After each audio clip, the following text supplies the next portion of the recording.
This would be the second time we spend an episode talking about somebody specific on camp counselors, I believe. The first time was Steven Seagal. Now it's Nicolas Cage. Not the same people at all. No. And not even held up in the same type of light. One of them is terrible. The other one is pretty much universally loved, I would say. Does Nick Cage get any flack on anything?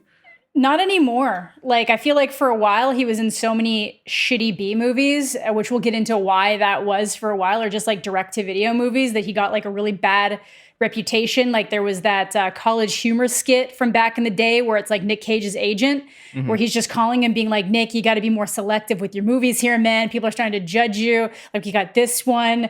It's literally just like Schindler's List with a different name. And he's like, I'm in. And then it just kind of keeps going and getting more and more ridiculous until he just like makes up this ridiculous one about hunting dolphins and sleeping with dogs. And then he's like, you can't be in it, Nick, because it doesn't fucking exist. And then he's like, we'll just get Bruckheimer on the phone. And it's just like, it's actually a really good skit. I would recommend people going to watch it. But like, he has that kind of reputation so that it turned into a meme. But then, as has been the case with like modern internet culture, you get turned into a meme, people love you.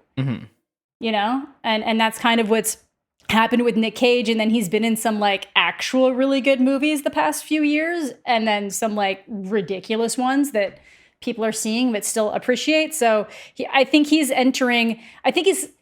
almost kind of hitting like a Keanu Reeves area where it's a little bit more wacky but less wholesome. But like people still have that like feeling of affection towards him. Yeah, because I kind of feel the same way. I kind of noticed when not when meme culture was so high or whatever the fuck. Like when Nick was going in these random ass movies, from what I would hear from people that I knew, it's just like, man, that dude fell off. Like, what's he doing? He's just going in all these garbage now. And it's like Nicolas Cage took a turn. And it was weird for me because I have this weird nostalgia with Nicolas Cage because a lot of popular movies of his were played in my household and loved by my family. Like Face Off was like a big one that they really loved. And Gone in 60 Seconds too. I never really got into that. I was never really into cars in general. And I knew that played a big part in it. So I was always like, nah, I don't really care about it too much. But I'll watch it. And it's just this weird thing where like, this guy's a legendary actor. You know, that's the impression I had of Nicolas Cage growing up.